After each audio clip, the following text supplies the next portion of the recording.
ബസ്സുകളുടെ മരണപ്പാച്ചിലിന് കടിഞ്ഞാണിടാൻ ആരുമില്ലേ?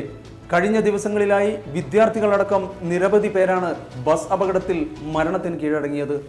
നിയമ നടപടികൾ സർക്കാരിൻ്റെ ഭാഗത്തു നിന്ന് ഉണ്ടാകുന്നുണ്ടെങ്കിലും ബസ് ഡ്രൈവർമാർക്ക് യാതൊരു അനക്കവുമില്ല. അവർ ദേശീയപാതയിലൂടെ തോന്നിയ രീതിയിൽ ബസ്സുകൾ ഓടിച്ചു കയറ്റുകയാണ്. ഞാനിപ്പോൾ ഒരു ദൃശ്യം ഇവിടെ കാണിക്കാം. ഇന്ന് വൈകിട്ട് 6 മണിക്ക് പയ്യോളി ബസ് സ്റ്റാൻഡിന് മുന്നിൽ ബസ്സുകളുടെ മത്സരത്തിൻ്റെ ദൃശ്യമാണ്. ആദ്യം ഒരു ബസ് വന്ന് നിർത്തി. ഇതിൽ നിന്ന് യാത്രക്കാർ ഇറങ്ങുമ്പോൾ തന്നെ യാത്രക്കാർ ഇറങ്ങുന്ന ഭാഗത്തുകൂടി മറ്റൊരു ബസ് ഇടിച്ചു കയറ്റുകയാണ്. ചെറിയ ഗ്യാപ്പിലൂടെ ജീവൻ പണയപ്പെടുത്തി ആദ്യം നിർത്തിയ ബസ്സിലെ യാത്രക്കാർ പുറത്തേക്കിറങ്ങി.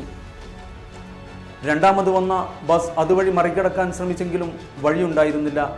ആളുകളുടെ ജീവന് യാതൊരു വിലയും കൽപ്പിക്കാതെയുള്ള ബസ് സർവീസ് കർശന നിയന്ത്രണം ഏർപ്പെടുത്തേണ്ടതുണ്ട്.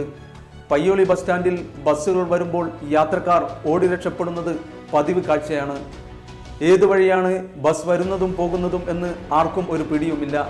ദേശീയപാത നിർമ്മാണത്തിൻ്റെ പേര് പറഞ്ഞ് ബസ് സ്റ്റാൻഡിലെ പല ഭാഗത്തും റോഡിലുമൊക്കെ നിർത്തി ആളെ ഇറക്കി മത്സരോട്ടം തുടരുന്ന ബസ് ജീവനക്കാർക്കെതിരെ കർശന നടപടി സ്വീകരിക്കാൻ കണ്ടില്ലെന്ന് നടിക്കുന്ന അധികാരികൾ ആയിരിക്കും പൊരിയുന്ന ജീവന് വേണ്ടി മറുപടി പറയേണ്ടി വരിക.